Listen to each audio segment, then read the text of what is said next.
welcome back. This is Hi, Bev. and this is Diz. And this is... Trigger warning.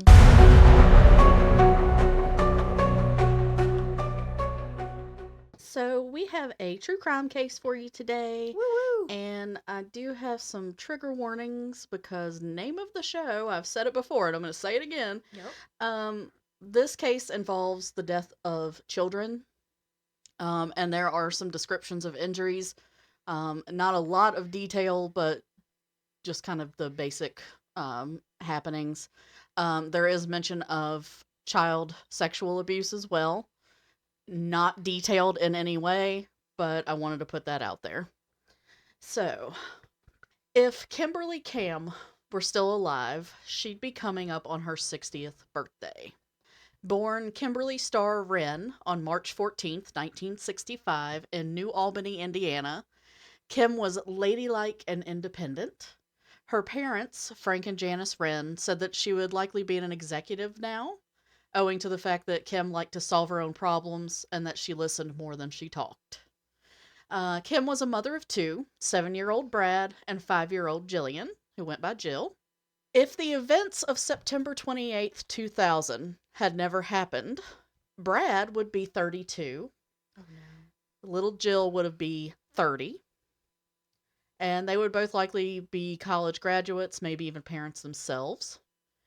But Brad and Jill are forever their childhood selves. From the smiling pictures of two happy kids to the lines that marked their height on their grandparents' wall, there will be no new memories and no new milestones.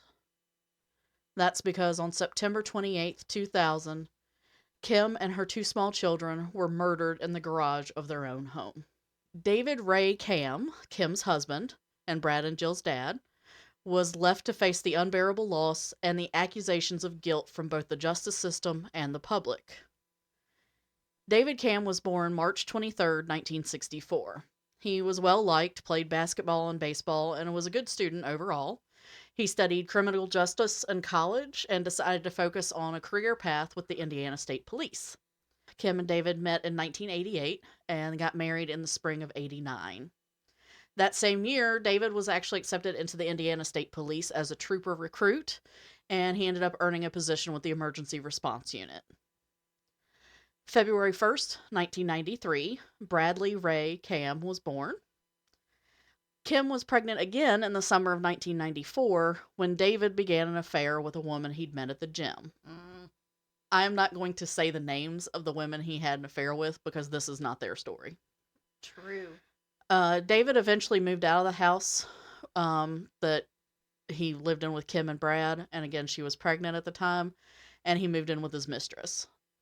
Kim and David's parents both all supported Kim during her pregnancy. They were there for her, his parents included. And when Kim gave birth to Jillian Catherine Camm on February 28th, 1995, both sets of grandparents were there. Aww. The only person not there was David Camm, the dad. About a month after Jill's birth, David's affair ended, and he immediately hoped to reconcile with Kim. She did end up taking him back. Both families supported her decision despite their surprise at it, but she still loved him, and they had two small children together. Mm-hmm. The baby was a month old. Yeah, that's a lot. Yeah. So as a fresh start, David and Kim had a new home built on Lockhart Road in Georgetown, Indiana. And from all reports, David had changed when it came to his kids. Anyway, he was a loving father. He spent as much time as possible with the kids. His work with the Indiana State Police took quite a bit of time, but he made up for his absence in their early lives as best as he could. He coached Little League. He spent as much time with them as he could and was a really good father. There were other affairs, though, that ended up happening again. But I guess those were kept quiet from her, anyway. Anyway, in 2000, David ended up leaving the Indiana State Police and joined his uncle's basement waterproofing business. At the time, Kim was working full-time as a senior accountant at an insurance company in Louisville, Kentucky. So this is, I guess, near the border of Indiana and Kentucky because they're kind of They talk about Louisville a lot, It and must be like then a right at couple the little small edge. towns in Indiana a lot. And if you're looking through the stuff, it's kind of hard to follow. And then I realized that it must have just been like right on the border where Gotcha. it was just like DC and Maryland or DC and Virginia, where you can kind of go either way. Mhm. Brad was in second grade at this time. Jill was in kindergarten, and they seem to have it all. It's that that nuclear family, the mom and the dad, and a boy and a girl, and a Their beautiful new new home. house. Yeah. David was actually making more money working with his uncle than he had as a state trooper. I believe that. Um, Kim was a wonderful mother and working full time, and the kids were both in school and participating in extracurricular activities. So, Just like little that little model perfect nuclear family. family, mom, dad, two kids, and a house in the suburbs. Wow. So, September 28th, 2000 started as a normal day, as they always do in the stories like this. Mhm. Kim got up around 6 a.m. David and the kids followed shortly after. David left for work first. Kim made arrangements with her parents for later that day, and then she took the kids to school and she continued to work after that. Around 4, Kim left work and picked up Jill for dance practice. Around 6, she took Brad to swim practice. Then around 7, she and the kids headed home. There was I can't remember how far it was, but it was like a 20-minute drive or something Oh, to get okay. home. Okay. After work that day, David had gone home briefly around 6 p.m. And then at 7 p.m., he drove down to Georgetown Community Church for his weekly basketball game with friends. Okay. He played the first game, decided to sit out the second one. Some sources say that there were several games, like there was a couple brothers that played like a quick one-on-one game, and then there was like, because it's like just pick up Pick basketball. up. It's like Yeah. sometimes it's a couple people, sometimes it's 5 people, sometimes it's 6 people, whatever. Yeah. So some people say that he played like the first couple and then sat out the third or fourth. I don't know how it actually worked out. Okay. But he was there, he played, and then he sat on the sidelines, or was walking around on the sidelines chatting, talked to one of the church elders, watched the games. The games all ended, everybody left around 9:20, Okay. and David left with everyone else. He drove 2.5 miles home. The scene in the garage would change the lives of David, his family, and Kim's families forever. Kim was on the floor of the garage, lying in a pool of blood that came from her head. Jill was still in her car seat, belted in, her blonde hair covered in blood. Brad was laying over the back seat as if he had tried to climb into the rear storage area to get away from his attacker. Brad didn't have any head wounds, and David said he still felt warm, so he reached in over the center console and pulled his son from the vehicle. He attempted CPR, but soon it was obvious that he couldn't be saved. Having left the Indiana State Police only 4 months before, David ended up calling his old post at 9:30. Instead of dialing 911 directly, he called where he actually had worked and demanded to speak to Post Command. Once he was connected to the post commander, he screamed, "Get everybody out here to my house now. My wife and kids are dead." And you can find recordings of this emergency call online, Yeah. and it is hard to listen to. Really. He sounded, freaked out. He screamed, "Get everybody out here now." He was freaking out. Wow. And they were like, "Okay, we're coming. Get everybody out here now." He was freaking out. And at one point he says, "Oh my God, what am I going to do?" And you could tell he was crying. It was, if he wasn't acting it, he deserved an Oscar. Yeah. He sounded, it was heartbreaking. Yeah. So after they said they were on their way and everything, he hung up and ran across the street where his grandparents lived. He alerted them to the situation, then he returned back to his house and waited for first responders to arrive. Sean Clemens was a former colleague and a close friend, and he was one of the first responders. He did a routine interview with David, and during which time David told him, "Get it right, ask me anything you want to ask me." During the interview, David said he saw Kim immediately upon opening the garage and screamed her name, but he could tell from her eyes that, quote, she was gone. Both Jill and Kim had been shot in the head, and when he saw that Brad didn't have a head wound, he checked and thought he was still warm. He explained that's why he attempted to help Brad but didn't try CPR on Kim or Jill. Mm-hmm. At first, the police considered that the deaths could have been due to a robbery gone wrong, but the evidence at the scene didn't support that theory. Kim had no pants on, and her shoes were sitting side by side on top of the Ford Bronco that she'd driven home. Her pants were laying nearby. Near where David had laid Brad when he tried CPR, there was a sweatshirt folded neatly on the ground. There were no signs of forced entry into the garage, and no signs of attempted entry into the house itself. Nothing was missing from the garage or the house. So it looked like then they realized the motive was to kill Kim and the kids. Yeah. Since this was the case, and despite David's cooperation with his former colleagues, suspicion immediately landed on him. Which it usually does. Yeah, the spouse is always considered a Right. suspect in a murder case because unfortunately it happens fairly So often. Yeah. yeah. But the Indiana State Police were suspicious of him for other reasons. First, they wondered why he called his old post instead of calling 911. Mm-hmm. David told them that he called them because he wanted to send the best investigator, and the state police were the best. He said he wanted the best to figure out what happened and to find the person who did this. That's why he called them. Mm-hmm. And he trusted them. The Indiana State Police also said that in cases where someone tries to revive a victim or assist in some way, there's usually disturbances at the scene, like footprints or things knocked over or whatever.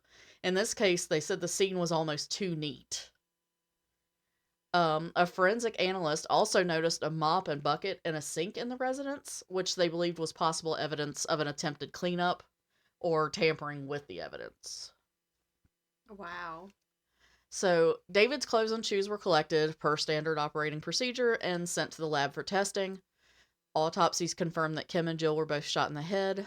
Kim had multiple bruises, but there were no signs of sexual assault, despite her pants being missing.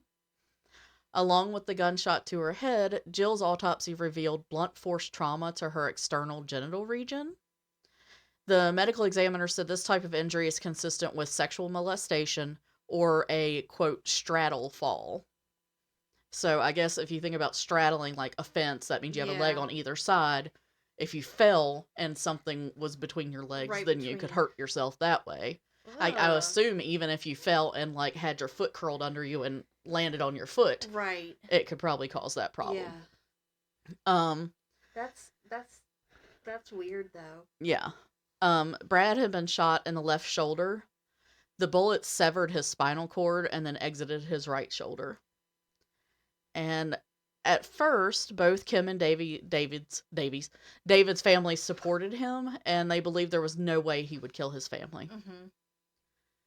On October 1st, 2000, though, David was arrested for the murder of his wife and children. So this was like 3 days later. I cannot even imagine that. Yeah. And he felt betrayed because his former colleagues, he considered them family, and he could not believe that they thought he committed this crime. Uh-huh. But the evidence that they had, only made them more suspicious. A neighbor of the Camm family had told police that she thought she heard gunshots around 9:20 to 9:30 p.m.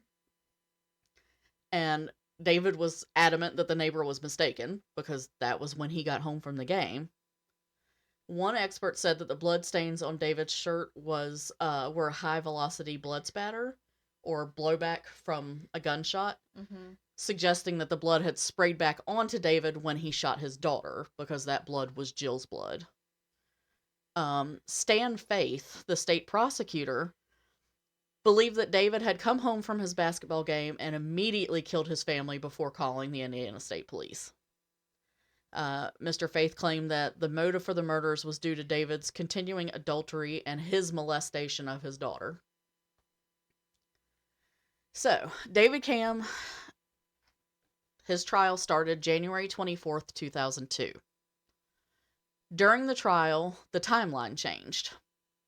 The autopsy showed that Kim and the kids were killed earlier in the evening, likely as soon as they'd gotten home, which would have been closer to 7:30 p.m. At that time, David had been playing basketball at the church, an alibi which was corroborated by 11 people that had been at the church that night. Uh-huh. Okay. They were friends and stuff, including his uncle that he worked for, whose name was Sam Lockhart. The prosecutor, Stan Faith, just adjusted his story of the events and said, okay, then he snuck out of the church that evening, drove home, killed his family, and then drove back to the gym to maintain his alibi. All of this without any signs of stress and no obvious bloodstains on his clothes. And nobody noticed him being And gone. all those 11 people said, we don't remember him leaving. Like, nobody saw him leave or come back. He didn't act like, different. Hey, where'd he go? He didn't act weird. He didn't act nervous. We didn't see any stains on his clothes that showed blood. I was gonna say, you think there would be blood stains. But because of his background in law enforcement, Stan Faith, the prosecutor, said that David orchestrated the entire thing to produce a fake alibi. As proof, they noted an outgoing business call made from the Camm residence at 7:19 p.m. when David was supposed to be at the church. And they know it was a business call because it was a customer of the waterproofing business that he and his uncle were involved in. However, the defense explained that the time of the call was actually 6:19 p.m. Indiana has 2 separate time zones. Oh. And the difference between the zone where the call was placed and the zone where the call connected created some confusion about the time of the call. But the phone company did confirm that the time would have been 6:19 p.m., which was around the time that David said he was home and way before Kim and the kids made it home. Okay. During the trial, several women gave testimony that they had had affairs with David Camm or were propositioned by him. There were, I think, 12 total. Oh, wow. Yeah. Oh, my gosh. And the prosecution presented this as motive for David to kill his family. Okay. So one of the most damning pieces of evidence was the high-velocity blood spatter on his shirt. Yeah. The prosecutor's expert had indicated that the drops of blood on David's shirt were blowback from the shot that killed his daughter, like I said. The blood expert had told the investigating officers and Stan Faith that this was the case from the beginning. He said it like the night of the killing that he made notes and said that that's what he believed it was. Wow. David's defense team called in their own blood spatter expert, Bart Epstein, or Epstein, I'm not sure which way, who argued that the blood on David's shirt was not high-velocity blood spatter at all. Instead, he said the blood was consistent with David's story, that he reached past Jill when getting to his son, and her hair, which was soaked in blood, touched his shirt, which created the stains. He also said that there were only 7 or 8 small stains on David's shirt, and when it comes from a blowback from a gun, there are usually hundreds of tiny spots. Right. The defense team even went so far as to running t-shirts over wigs soaked in blood, and their demonstration did produce the same kinds of stains. Okay. Despite the evidence to the contrary, on March 17th, 2002, David was found guilty of the murders and sentenced to 195 years in prison. But that was March. On August 10th, 2004... So 2 years later. Yeah. David's appeal was accepted and his conviction was overturned.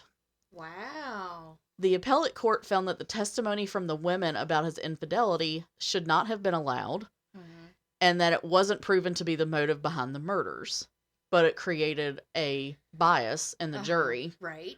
Because everybody wants to judge somebody for having affairs. Right. Even though it's Even probably it more has common. To do Yeah. With, yeah. Yeah. Okay. So there was no real proof that that was his motive. He had never said anything to anybody about it. He'd never said, I wish I could be with my girlfriends. I wish I had never gotten married. He never said anything like that. They couldn't find anything written or recorded or anything that he felt that way. Right. So the appellate court was basically like, that should never have been allowed. The testimony that these women got propositioned by him has nothing to do with the case. There's no proof that that was the motive. So, no. So they overturned his conviction. That was August of 2004. November of 2004, a new prosecutor who had just been elected, Keith Henderson, refiled the charges against David Camm. What the heck? So for a few months, David was free. His conviction was overturned. He was like, oh, good. Okay, great. But then the new prosecutor refiled the charges. So in 2005, David's defense team pushed to have DNA run through CODIS again from the sweatshirt that was found at the scene. Ooh. So this is the shirt that was on the ground near where David had laid Brad. It was folded. The shirt had the name Backbone written on the inside collar. And the state had tested the shirt for DNA at the beginning. They found 2 separate unknown samples, and they supposedly ran the DNA profiles through CODIS early in the investigation, but no matches came up. The defense team again in 2005 pushed to have it rerun again because now it's been 5 more years. Yeah. The prosecution refused to run the DNA again until they were forced to do so by court order. That is ridiculous. Yeah. So when they ran the samples this time, CODIS came up with a match. Oh, do tell. One of the samples belonged to a former felon, Charles Bonnet, which is spelled Boney, Boney, which I think is funny, but it's pronounced Bonnet, but I kind of want to just call him Boney because... But it makes me think of that sweatshirt. Yeah. Well... Okay, sorry. So, Bonnet had been arrested multiple times since he was a teenager, and part of his crimes involved attacking women and stealing one or both of their shoes. Creepy. So, he was called the Shoe Bandit. Oh, and her shoes were on the hood of the... Yes. Bronco. Shoe Bandit, he was sentenced to a few months in jail for the attacks. He was ordered to pay restitution to the women for the cost of their shoes and other expenses, I guess like court fees and stuff. The fact that Bonnet assaulted women to take their shoes was interesting because, as you just said, Bonnet had a foot fetish and Kimberly Camm's shoes were sitting side by side on the roof of the Bronco when David Camm discovered his family. Creepy. Yeah. So his DNA and his sweatshirt are there. Charles Bonnet was released after serving his time for the Shoe Bandit attacks. After he got out, he committed armed robberies, which landed him in prison with a 20-year sentence. Oh my gosh. His nickname in prison was Backbone, which was the name written on the inside collar of the sweatshirt found at the scene. And it had his DNA on it. Bonnet had been released from prison just 3 months before Kim and the kids were killed. And to top it all off, his palm print was found on the Bronco. Shut your mouth. It's believed that he held himself up with his palm resting on the Bronco while he shot and killed Brad and Jill in the car. So, Bonnet was arrested for the Camm family murders, but the new prosecutor, Keith Henderson, came up with a new theory for the crime. Obviously, David Camm and Charles Bonnet did it together. What is this guy's problem? Yeah. So, David Camm was rearrested to face trial again. This time, he was tried alongside his alleged co-conspirator, Charles Bonnet. David told investigators that he'd never met Bonnet before. And at first, Bonnet said the same thing. He said that he didn't know him. Eventually, he changed his story and said he'd met David Camm while playing basketball. So, the second trial for David Camm began in August 2006. He and Bonnet were charged with 3 counts of murder and conspiracy to commit murder. During David's trial, an inmate named Jeremy Bullock testified that Camm had confessed to him that he'd murdered his family. He claimed that this happened, that the confession happened in 2002, while they were both in protective custody in the maximum security Indiana State Prison in Michigan City. And according to Bullock, who was serving 18 years for murder, Camm was getting a tattoo over the course of about 3 weeks, and during that time, the story came out about him killing his wife and kids. And he told Bullock that he'd killed his wife and kids because of his infidelity, and that there had been talk of their marriage ending. Bullock said that Camm told him he'd wished he'd had help killing them, but he didn't mention Charles Bonnet or any other accomplice. He also said that David told him the sewer was a good place to get rid of a weapon, but Bullock admitted that David did not tell him that this is what he did with the gun, and the gun itself has never been found. Due to the original conviction being overturned because of the testimony about his infidelity, the prosecutors couldn't use that as motive this time because it would Fantastic. possibly lead to another turn. Yeah. So this time they claimed that David murdered his family when he was discovered by Kim to be molesting his 5-year-old daughter, Jill. The court allowed testimony from a friend of Kim's that they had chatted while Jill's dance practice the day of the murders.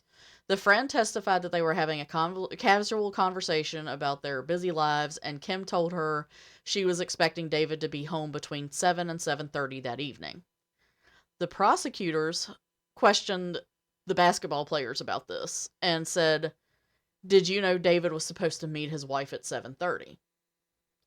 So the prosecutors basically framed this comment as if Kim had been setting up a meeting with David to confront him about molesting Jill.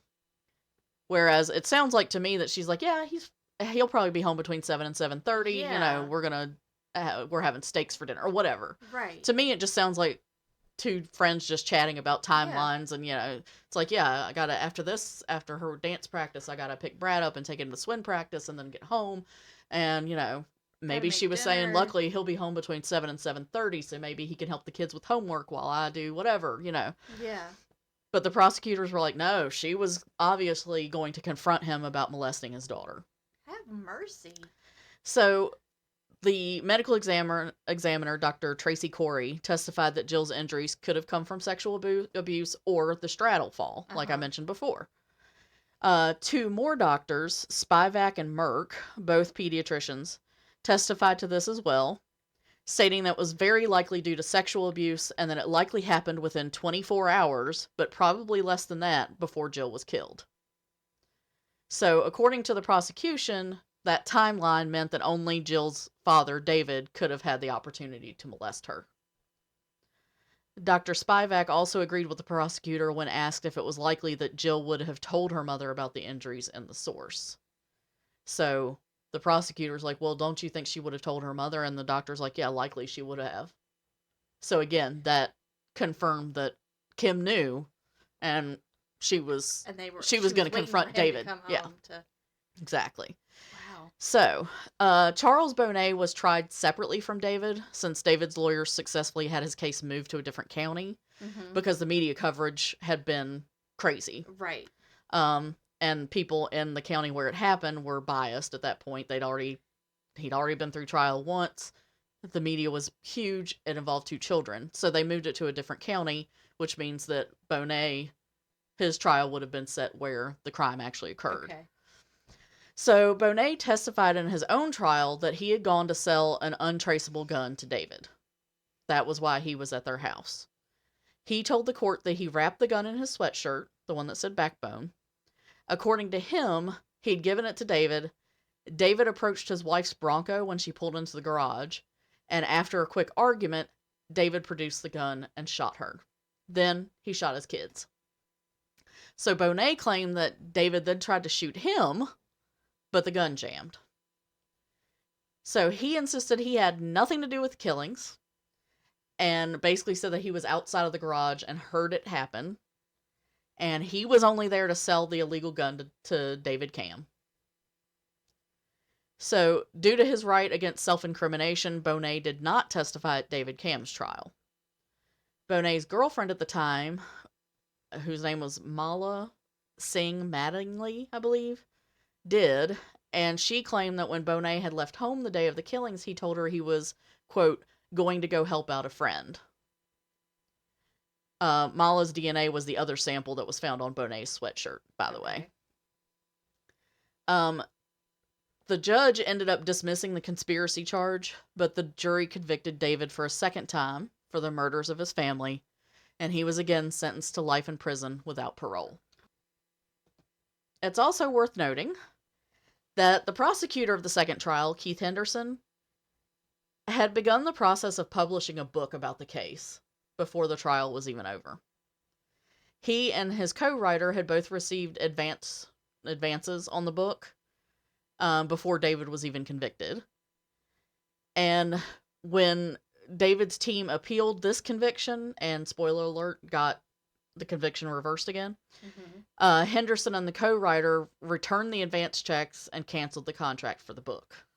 Oh, so Yeah. interesting. So he was planning on doing it, and then they appealed, and when the appeal went through and the thing was reversed, he was like, well, crap, I'm the prosecutor. It's a conflict of interest if I publish a book, and we don't even know the story hasn't ended now. Yeah.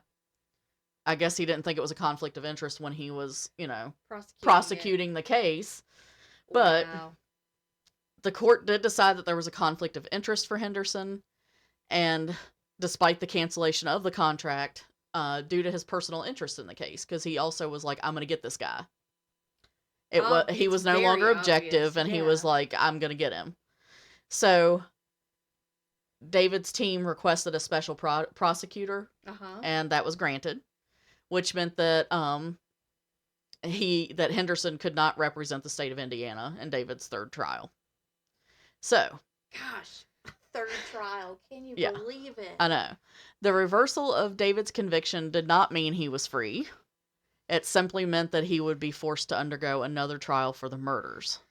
So it was basically like a reversal or an overturning of the conviction with remand for trial, which means for another trial.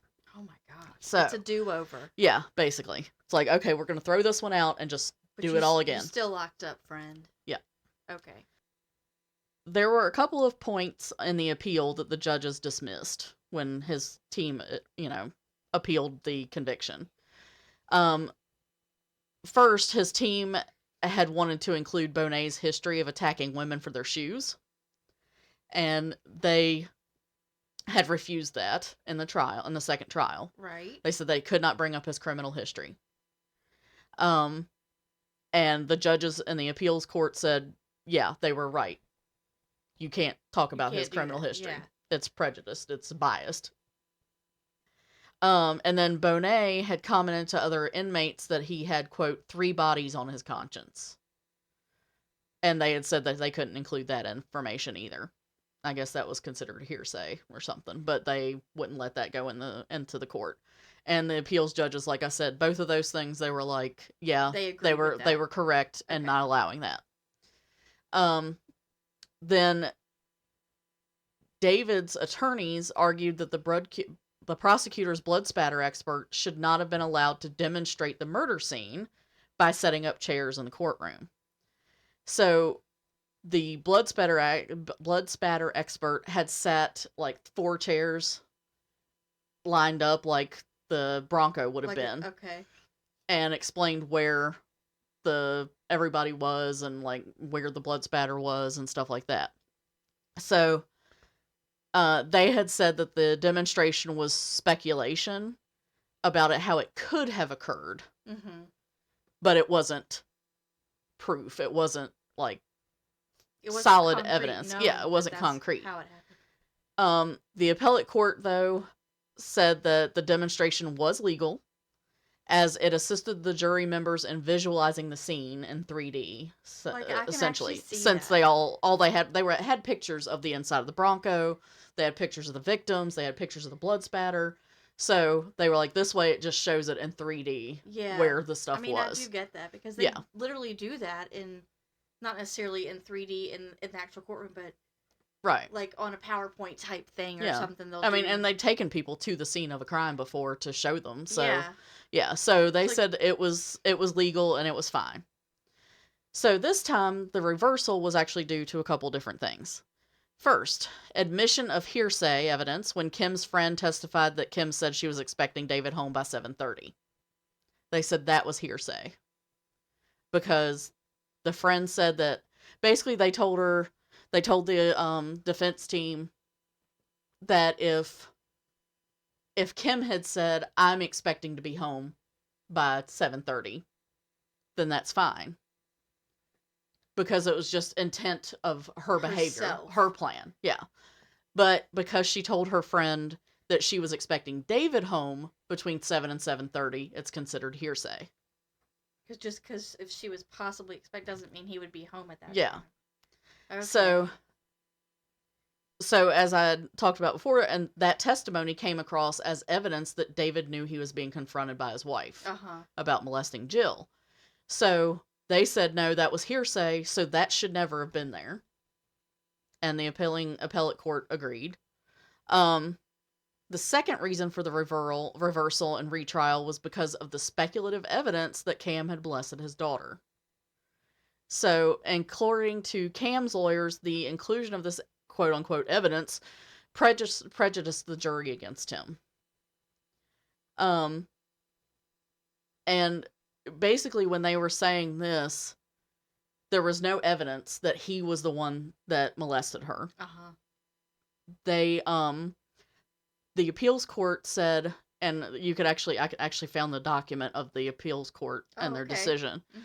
It says this is kind of paraphrasing, but the jury, somewhat unusually, held a press conference after the defendant's sentencing. A news article reporting on the conference, the headline said, quote, "The jurors speak. Molestation evidence led to guilty verdict." So basically the article says that the entire, most of the reason why they said he was guilty was because they believed he molested Jill, but there was no evidence of that. There was no solid proof that he was the one that had done it, if it had even been done. Because she could have also fallen. Right. She was in dance. Yeah. And so the article said that the jury said that the defendant was the only person who could have molested his daughter in the 2 days before her murder. So again, that comment that one of the pediatricians had said that was she was likely molested, within 24 hours prior to the murder, was like, okay, as far as timeline, he was the only one that had the opportunity. But apparently there was no evidence that was the case either. She's in school. She's in dance. Yeah. I'm like, she doesn't have recess. She's in kindergarten. Kindergartners get recess. Like, that's crazy. Yeah. So, since they could present no solid evidence that his daughter had definitely been molested and that David had definitely done it, they should not have used this as a reason for the murders. So, between that and that hearsay testimony about what time he was going to be home, that's why they overturned it. Okay. And so there was a bunch of other legalese I didn't really understand. So, I'm not going into that. But basically, David's attorneys argued that the evidence showed circular reasoning. This is what they were kind of saying is the defendant was probably the killer, so he probably was the molester, so he probably was the killer. So the defense is like, you can't use that as reasoning that he killed her because he molested her, but he molested her because he killed her but she was molested and that's why he had to kill her. So it was like a big circle and it didn't. Yeah. So ultimately they issued the reversal and remand for another trial. So this is number 4? Yeah. No, this is the third trial now. This was the third, but it would be a number 4. It would be the first trial, the second trial.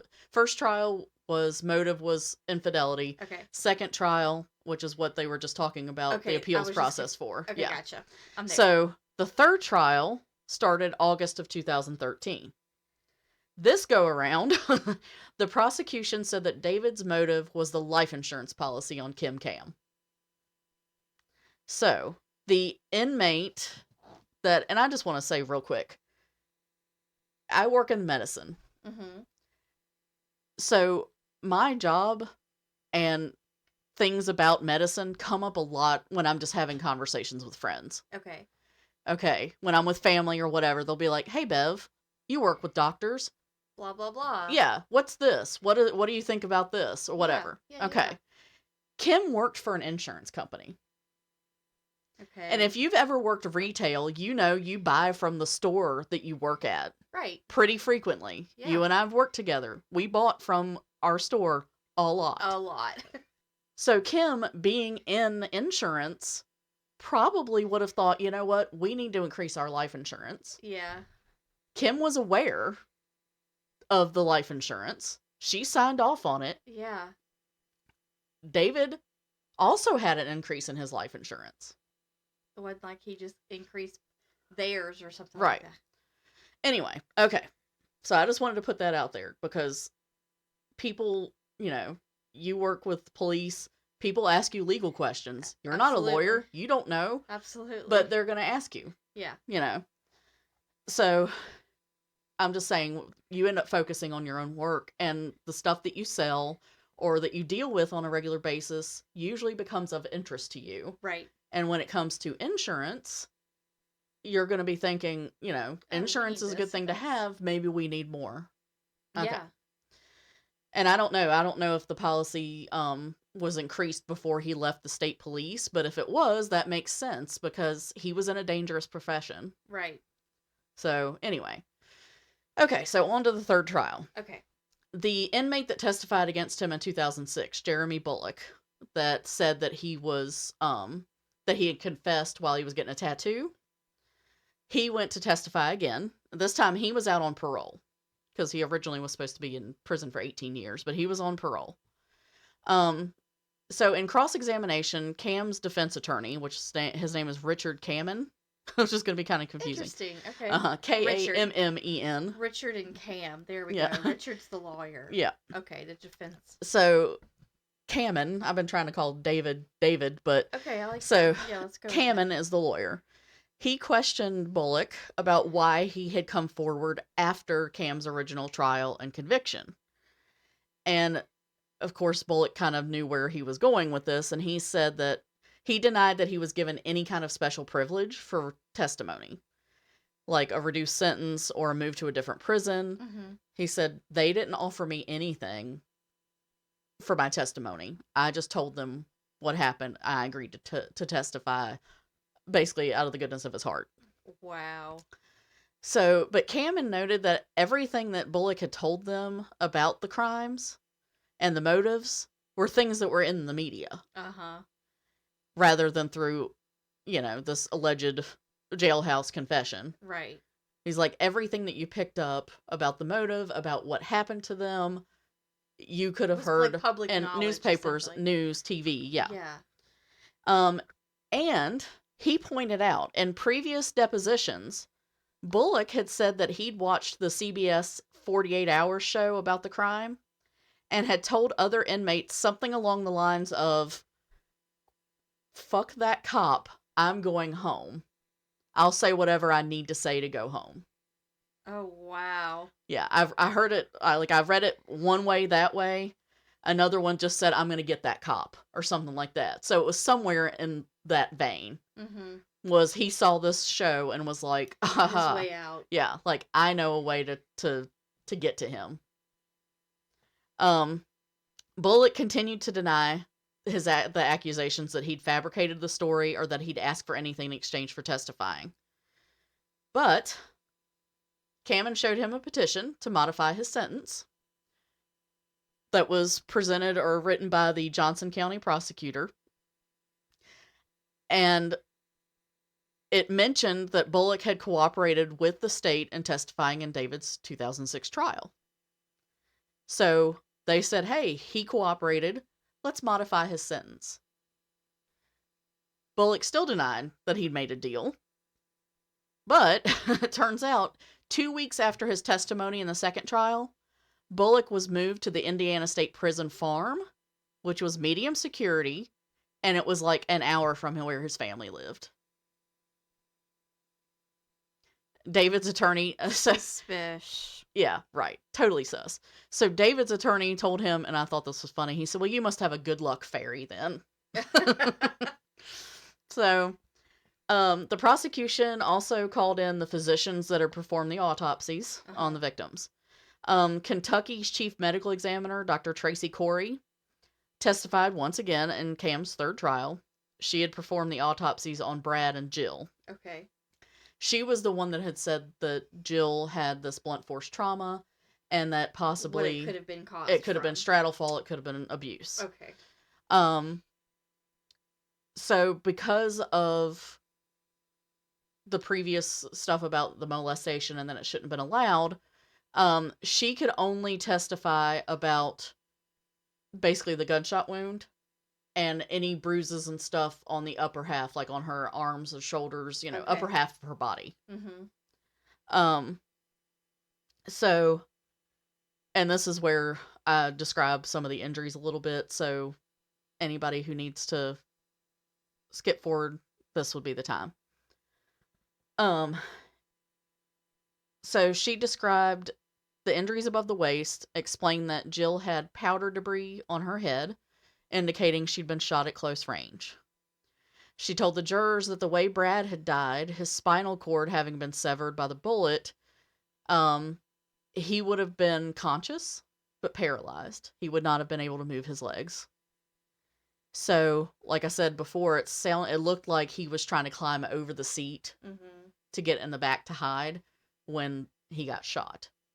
So, apparently, he would have started to climb over. He got shot. It severed his spinal cord. His legs wouldn't have moved anymore. And he would have been conscious until he lost enough blood to basically pass out and then pass away. That's horrific. Yeah. And they said that based on the evidence, both sides of his face, and I'm not sure if I think it was like gunshot residue. He had gunshot residue on both sides of his face. They said that he was likely looking at the muzzle of the gun when he was shot. So I guess he had turned, and they shot him in the left shoulder, but I guess he turned to look, probably scrambling over the seat to look and get away. So he saw the shot that killed him. That's so sad. He was 7 years old. It appeared that he was shot from a little bit further away than his sister, because the gunshot residue was present, but not nearly as dense as or as packed as it was on Jill. Then they heard from Dr. Donna Stewart, who had performed Kim's autopsy. She explained that Kim had a single gunshot at a slightly downward angle into her head. She could not determine the range, but she did not have any residue on her. So they can tell if it's close range because there's residue, but once it gets away, far enough away that there's no residue, they can't tell if it was exactly 5 feet, 10 feet, or whatever. So she testified that Kim, when she was brought in from the crime scene, she was wearing a top and underwear, but no pants or shoes. She described a few bruises, some abrasions, and a blood smear above the waistband of her underwear. And she had injuries on both front and back. But there was no evidence of sexual assault. She also had bruising to her toes and abrasions on her chin, elbow, and left foot, which may have happened in a struggle with the killer. Kim's body had been on the floor on the passenger side of her vehicle, which indicates that she was shot while standing there or near there. So I'm wondering if she'd gotten out and come around the vehicle to get Jill, or, because she was in a safety seat, like a booster seat or something at that point. So I'm wondering if maybe she walked around the Bronco and Bonet came in from the side of the garage then, maybe. So that's where they found her, was on the passenger side. And I believe that his palm print was on the passenger side. So so that was the autopsy reports. And again, they did not mention anything about molestation because they were not allowed to. When the defense team's turn came to begin their case, on September 24th, 2013, they called their first witness, which was the blood spatter expert from David's first trial. Okay.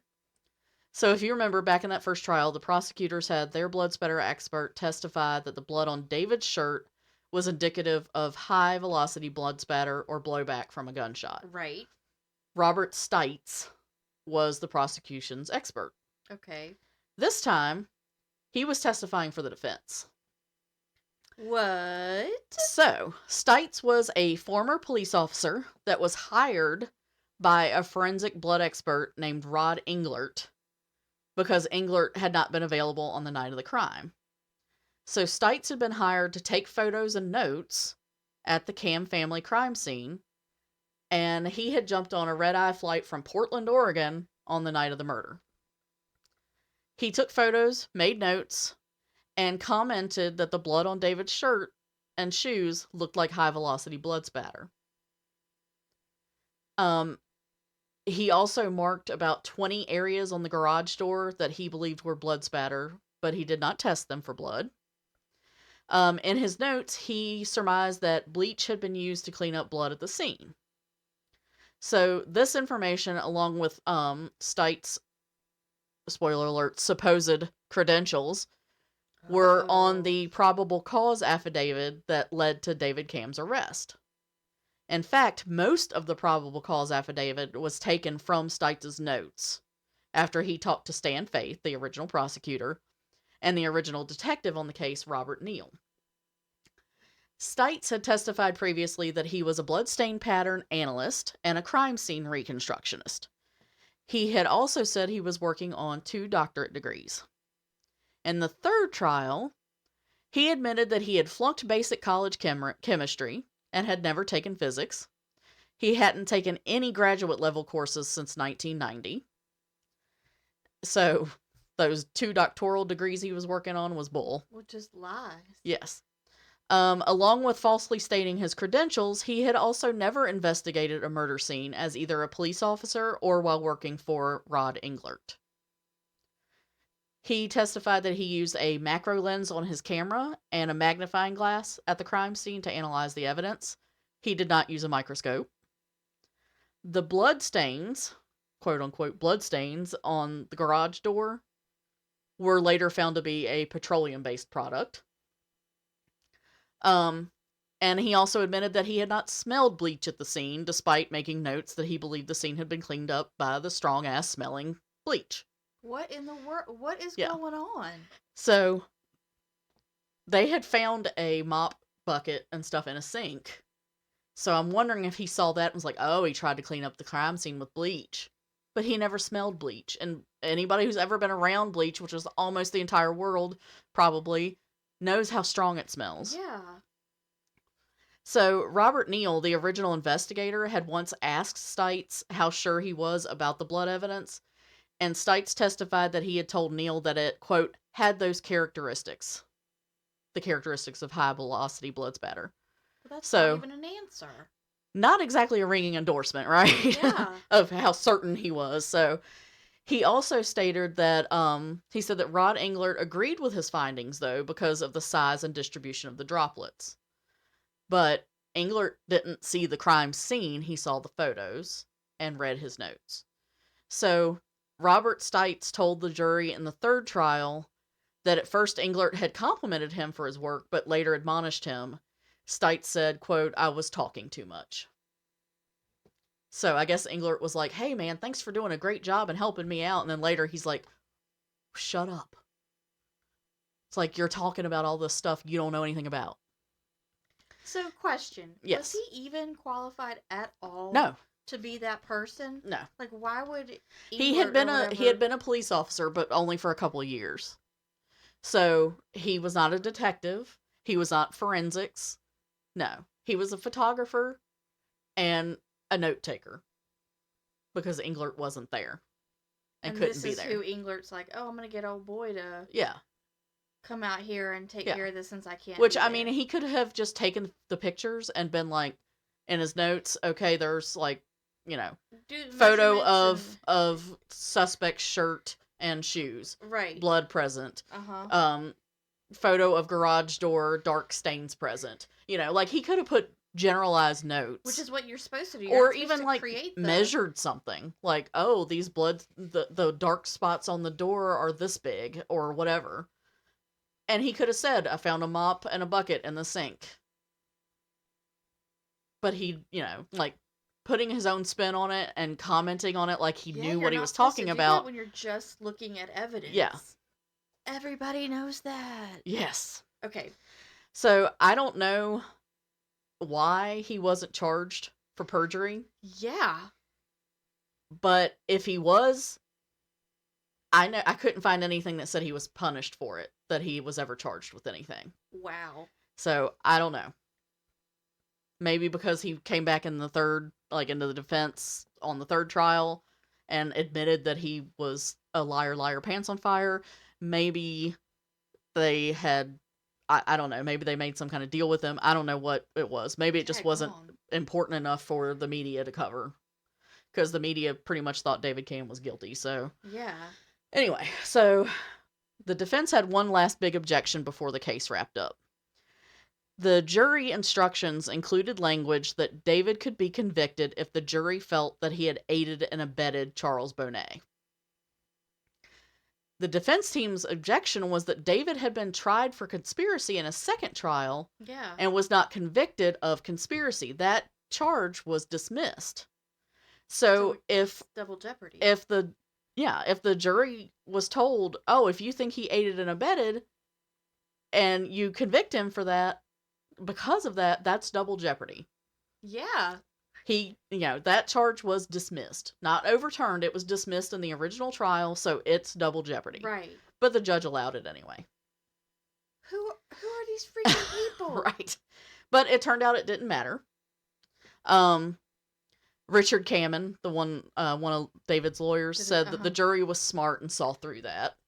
So on October 14th, 2013, the jury acquitted David Camm for the murders of his wife and children. Hallelujah. So, not guilty. He was processed out through the jail and released at 1:45 p.m. and then was taken uncuffed after 13 years to a rest stop on the interstate. And there he was handed over to his family, including his sister, brother, and father. Kim's parents, Frank and Janice Wren, were in the courtroom when the verdict was handed down. And according to their family lawyer, Nick Stein, Frank Wren sat in silence after the verdict and, quote, he didn't move for 20 minutes. He said the family was expecting the not guilty verdict because he said one full day of deliberations was not enough to send a man away for the rest of his life. So apparently, I thought I read somewhere that the jury deliberated for like 19 hours, but I couldn't find it again after I thought I'd read that. So, but he said one full day of deliberations was not enough to send a man away for the rest of his life. So when the jury came back, they were like, it's not guilty. They were expecting that he was going to be acquitted because the jury wasn't gone long enough, according to them. Wow. So Frank and Janice Wren left the courtroom through the back to avoid the media. They ended up dropping their wrongful death suit against David Camm, but not because they believe he's innocent. They still believe he had a hand in killing the kids, and killing their daughter and the grandchildren.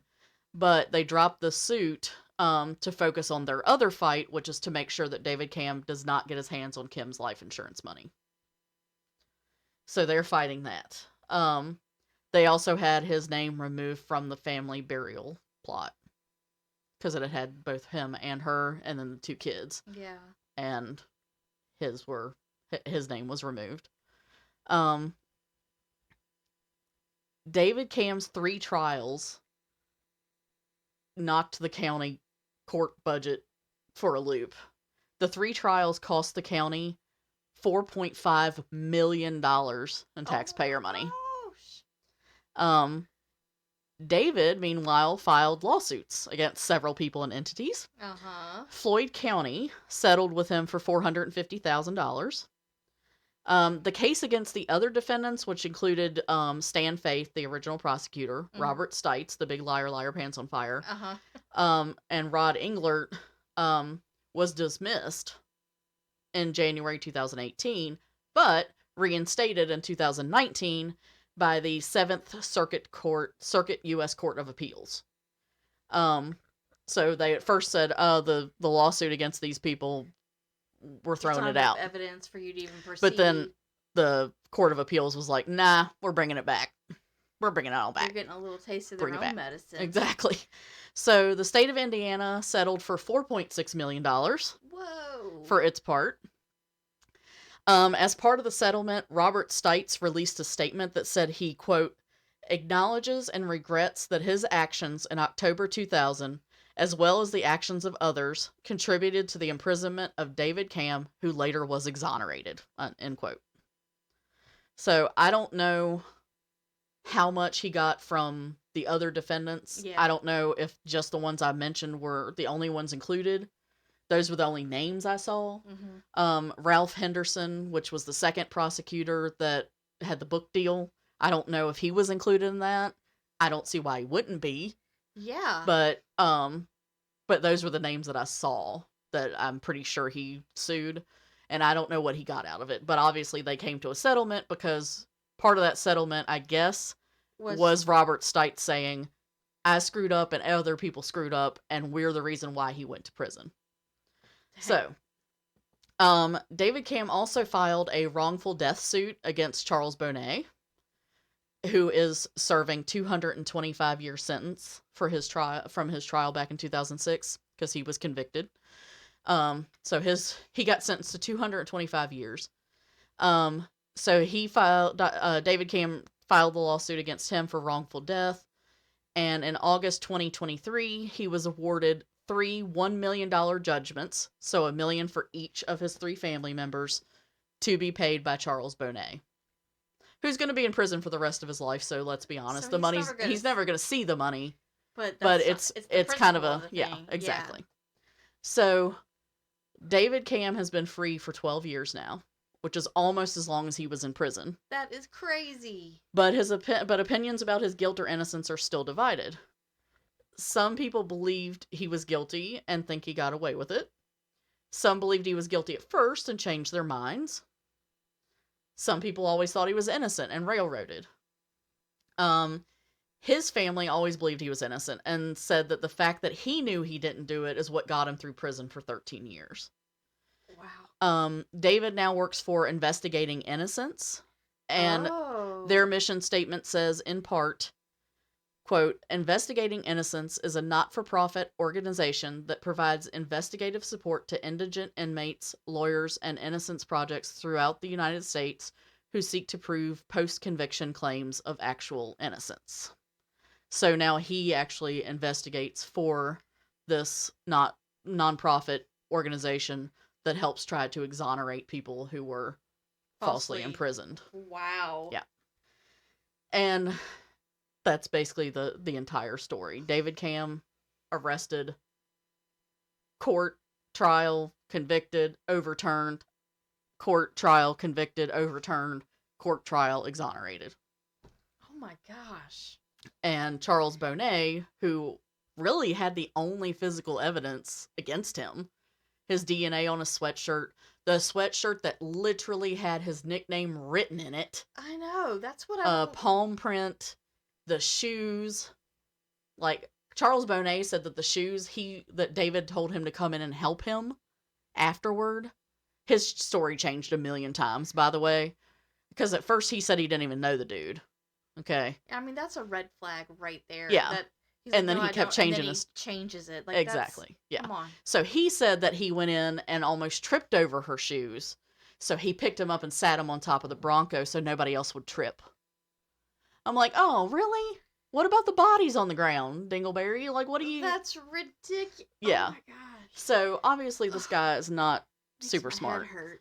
And I did read somewhere, I didn't put this in here because the dude's a doof, but, that he basically, like, now that he's in prison, he recognizes what he did wrong, even though he still says he didn't actually kill them.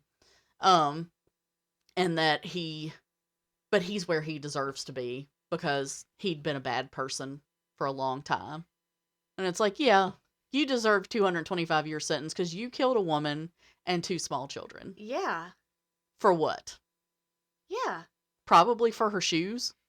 Well, that's the thing. I'm like, why?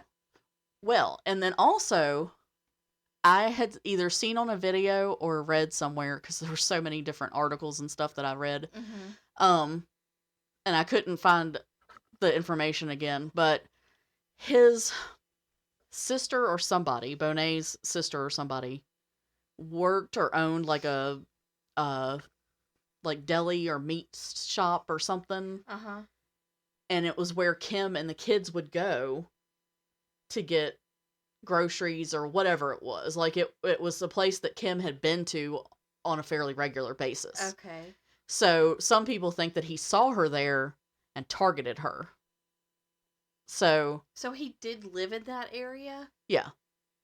Yeah, I don't think he lived where they live specifically, but right. They actually lived on Lockhart Road, which David Camm's uncle was Sam Lockhart. So it's like a family thing. I think it's like maybe a private road. Oh, okay. Because like his grandparents lived across the street. Yeah, he ran over to them and told them what was going on. Their family has that street. Yeah, yeah. So, But I think that's probably because Bonet didn't really know him. I don't think. I don't think he knew him at all. I think he saw her at that store and followed her.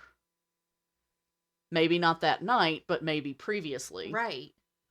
Allegedly. Well, Because and there's no, they there's have no, a schedule that they followed yeah. weekly. Yeah, she had a routine. And so did David. Yeah. So Bonet could figure out that yeah. Dad's not going to be there. Exactly. Yeah, because he was this get together with the friends of the church. I think it was the church they went to. And it was a regular thing, like a weekly basketball game. So, like, if Kim had been in there one Wednesday or whatever day it was of the week and said, yeah, my husband plays basketballs on Wednesday, so it's just me and the kids tonight. You know how people just chat with a cashier or whoever? It's possible he heard that. And he decided that night he was going to go, and he had a foot thing, so maybe he was going to take her shoes and rape her, and then realize the kids were still in the car. Right. I don't know. But, well, and here's the thing. For her to be on the passenger side outside of the car is where they found her body. Right. Were her shoes on that I think they were on the driver's side, I think. That's weird. Yeah. I saw a picture of them. So Brad and in my head it was on the driver's side, unless she had backed in, but I don't think she backed in. I think she pulled straight in. So I think it was on the driver's side. So it's possible that she ended up on the passenger side fighting him. Right. Running from him or something. Who knows? But maybe he picked him up because Brad was on the passenger side, I think, too. And that's where David had gotten him out, but that's where he laid him down was near where Charles Bonnet's sweatshirt was. And so maybe he came around there, like he chased her around the car. Maybe he came in the garage when she was first in there. He ended up taking her shoes off and putting them up on there. I don't know. It was hard to tell because nobody is very specific, and I couldn't find the court documents. In his shoes? I don't think. Because that would kind of tell you so. If she possibly was wearing them at the time. But she had injuries to her feet, including like abrasions. That's true. So her shoes apparently were off. That's Maybe true. He held the gun and was like, to her. Take your shoes off. Yeah. And then she ended up fighting him and running, and then he shot her. Well, and then for her to have her pants off. Yeah. Maybe he was going to rape her and thought that he heard somebody pull in the driveway, or maybe she seriously started fighting back right then. Maybe. And got that far or something. Yeah. And then he shot her and was just like, yeah, maybes. Yeah. And stuff. But basically, what it comes down to, I'm not gonna say I 100% believe David Camm is innocent. Yeah. But at the same time, there is no evidence that he did really this. Supports that he did it. Yeah. The only physical evidence that's there says Charles Bonnet was there. And he was. It was his DNA. It was his palm print.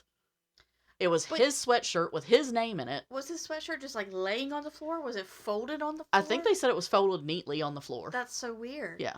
Was that something that he did in his other things? I don't know. I wonder if that's maybe like he had taken MO. it off and folded it and laid it there and was waiting for her to come in the garage. Maybe I don't know. Took it off because he didn't want to get blood on it. Maybe. Don't know. But wow.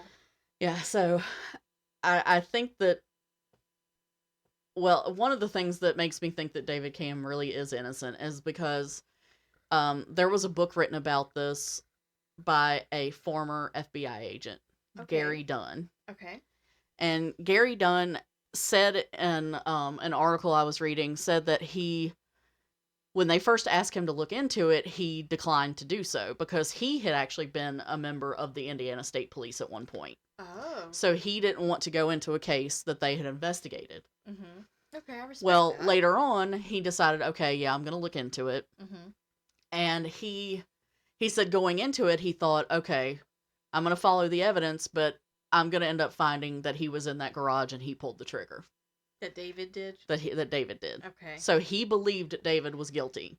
But he's like, I'm gonna follow actually the went to the evidence. evidence and was following the evidence. Was like, okay, if he did it, the evidence is going to lead me there. So, and that's what I'm going to end up finding. But he actually followed the evidence And when he got done, he was like, holy shit, he did not do this. He named his book Their Bloody Lies and the Persecution of David Camm. Oh, wow. That's not Yeah. a statement. Yeah. I'm like, that pretty much says it all. He's like, they lied. They, like, I think Stan Faith, the original prosecutor, I think knew that Robert Stites didn't have the credentials. So he knew he lied on the stand about his credentials. It's like some backwoods. So everybody backroom. basically was like, oh, we're going to get this dude. And that's what they did. That's so. It's like a daggone movie. Yeah. Like, I'm literally, like, thinking of so many different movies in my head right now. Yeah. I'm surprised that a movie hasn't been made about it. Because this True. happened in 2000, so it's 25 years old now. Yeah. That's what I'm saying. Little Brad was 7. He'd be 32 now. That's. And then Jill was a couple years behind him. Like, they would have been long graduated high school, college, had their own kids and everything. Oh, man. Yeah. I don't understand, and I don't think that, because Kim had actually told other family members and stuff when they got back together that David had become a great dad. Uh-huh. Like, he was dedicated to his kids. He took all the time that he had to play with his kids and to be there for them. So I think even if he desperately wanted to cheat on her, I don't think that he molested his daughter. There was no evidence of that, and I just don't see it. Yeah. But even if he had, I don't see him killing the children. Yeah. He is a former police officer or state trooper. So if he was going to try to get her life insurance money, or if he was mad because she was going to confront him, or he wanted to have affairs, he could have killed her in a way that the kids didn't know it happened. And wouldn't have been involved at all. Yeah. And he wouldn't have had to kill his children. Yeah. So he could have killed her and gotten life insurance money, gotten away with having affairs, and gotten away with molesting his daughter if he did that. Why would you do it where you had to kill your children too because they were witnesses? It's weird. That doesn't make any sense. No. It's like, he could have come up with a way.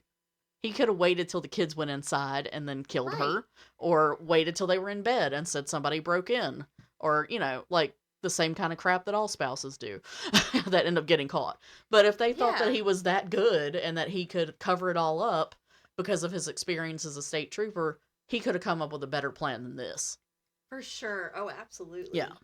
That he wouldn't have had to kill his children unless he didn't love his children, but that he had people fooled. And everybody, yeah. I mean, he would have had to, like I said, he would have had to have been the perfect actor because everybody was like, he loves his kids. Too. Yeah.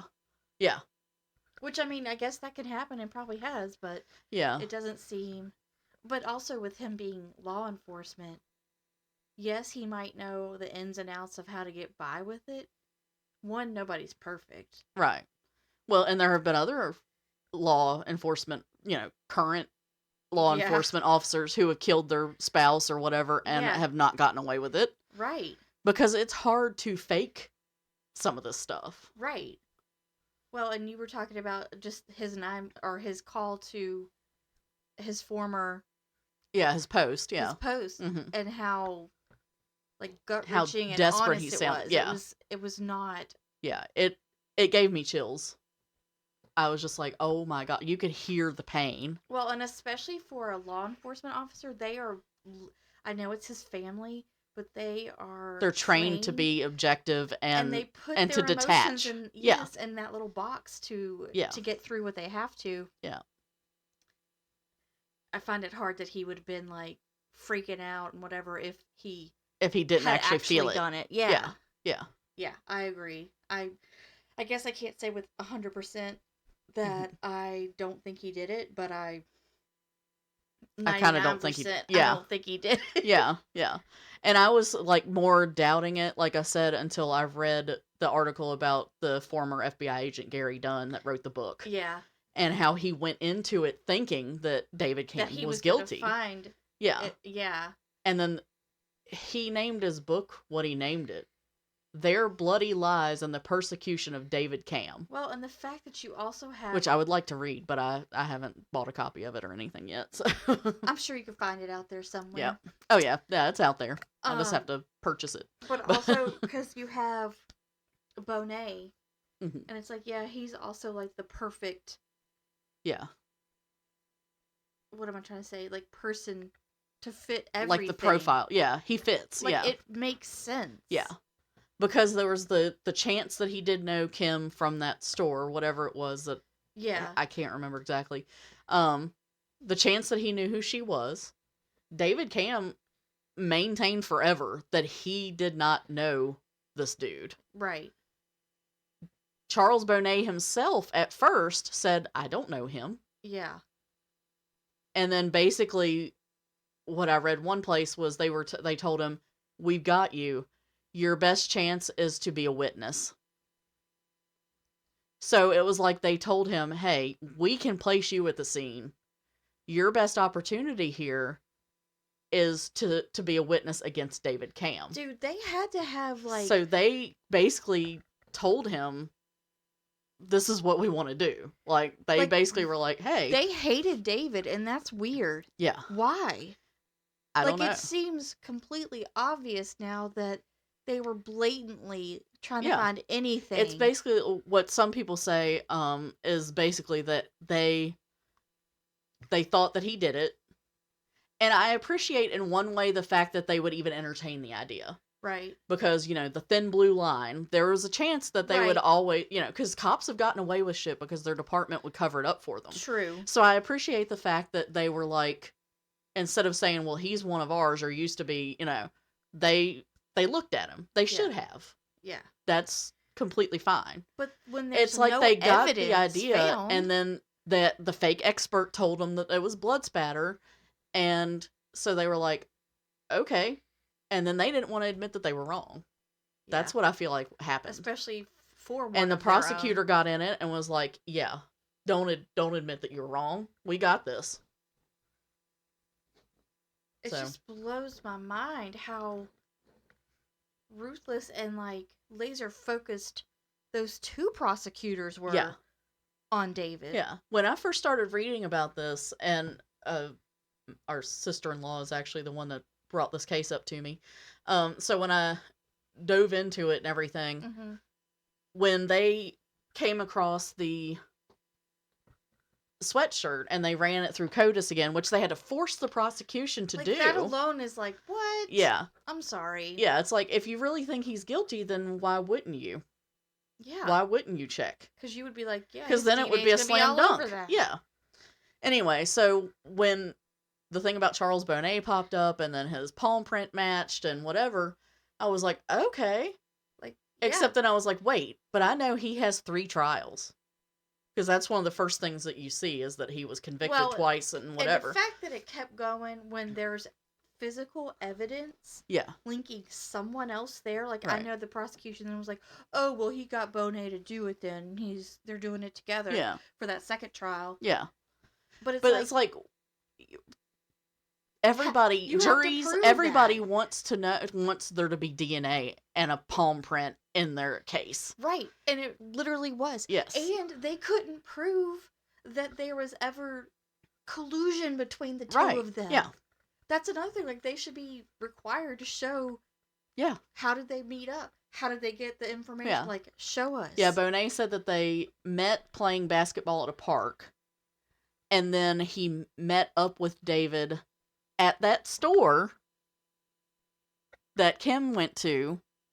And that's where they talked about what the plan was. And David asked him, that's where they met up when David wanted him to sell him a gun. He came to him to ask for a gun. I guess there's no surveillance, huh? No surveillance at the store? But it doesn't matter anyway because it's bullshit. Exactly. Well, that's what I'm saying. It'll show that there was never anything. And then also, through all this is one of the issues that people have been pointing out about blood spatter evidence. Mm-hmm. You can see in a crime scene if, like, okay, somebody's laying there, their head, they've been bludgeoned, there's a hammer that's bloody next to them, there's blood on the wall and an arc And the you can ceiling say might be that blood spatter evidence is likely from that hammer. Okay. And that makes sense. Yeah. Right. But just out of context, looking at a drop of blood, you can't tell exactly what happened. No, that's crazy. They're like, it's subjective, because obviously you have experts on the defense side and experts on the prosecutor side, aside from the ones that pretend to be experts and aren't, but they actually are experts. They should come to the same and conclusion. They should, if it was objective and scientific, but it's junk science. Right. And that's what they're discovering, is that it's junk science. That's sad. And, like I said, if it's obvious that, like, okay, yeah, they swung it above their head. Right. And hit them with a hammer. Okay. Yeah, you see the blood spatter on the wall. You see it on the ceiling. It makes sense. And it lines up with everything there. But, like, his shirt having a few drops of blood on it, there is no way that you can look at that and say definitively, this is what happened. And this is why those things were there. He was making the evidence fit the story he thought. Exactly. Instead of following the evidence to the story. Right. And that is basically what you always see as far as, like, crooked police departments and stuff. Yeah. And whatever. Yeah. But also, like, I can't help but think about movies I've seen where... Right. And TV shows, Law and Order, how many times have things like that happened? Like, every episode? Yeah. Or whatever. Anything like that. So, that's the main thing. Like, yeah, it's like they came up with the story and they decided that any evidence, like the evidence that Charles Bonnet was there, they just were like, okay, well, we'll just change our theory of what happened then. Yeah. And still go with it. And the fact that David had blood on his shirt, okay. Yeah, he had blood on his shirt. Yeah, and he had blood on his shoes, but that was probably just transfer where he brushed against things that were bloody. That and address that, but it's like, you can't say that it's blowback from the high velocity impact spatter or whatever. Yeah. But like, and it was just his daughters. Right. And it's like, well, he shot his son at close enough range that his son had gunshot residue on him, so wouldn't he have had spray from that too? At least a little bit. But no, it's because he reached over his daughter. That's why it was only her blood. That's crazy. Oh my gosh. And then for him to spend, 13 years? Yeah. 13 years trying to prove his innocence. Yeah. And people just... And then for her family... Yeah, and I feel for her family because... Yeah, and I don't want to say anything bad about that. Yeah, no, I don't... being in that position. Yeah, their only grandchildren were Brad and Jill. And, was that their only daughter or child? I don't know. Either way, it's still... I'm not sure. I couldn't find a lot about her background because it all just went straight to, her murder. Yeah. Like, nobody wants to talk about the victim's background. But anyway. But I feel for them because if they feel like he did it, then to them, he's getting away with it. Yeah, that would be heartbreaking. Yeah. And they probably only know what the prosecutor's office told them. Yeah. And so they probably have it in their head that they had evidence against him, and eventually they just nitpicked and stuff until the appeals court overturned his 2 convictions, and then the last jury just believed him, and stuff like that. And so I feel for them. They lost their daughter, and she was young. Yeah. She was 35. Yeah. And they lost their only 2 grandchildren. Yeah. And they were just babies. And a son-in-law. Yeah, and a son-in-law. Like, because they did believe him at first, yeah, right? Right. And it sounds like once the prosecution got a hold of them, most likely. And I mean, and sure, he probably wasn't a great husband. He cheated on her. And having that, obviously they're going to be a little bit more biased towards him because of that. Right. And that's fine in a personal opinion, but in a trial, it can't be part of the problem. Exactly. Unless, like I said, there's some evidence. Yeah, that would be a really hard place to be. Yeah. So I feel for them because I'm glad that Charles Bonnet is at least serving time for it, because I really think that he did kill them. I agree. I don't know the exact story. We probably never will because he will never be honest about it. He's never going to be on, yeah. So at least justice has been served as far as, people think.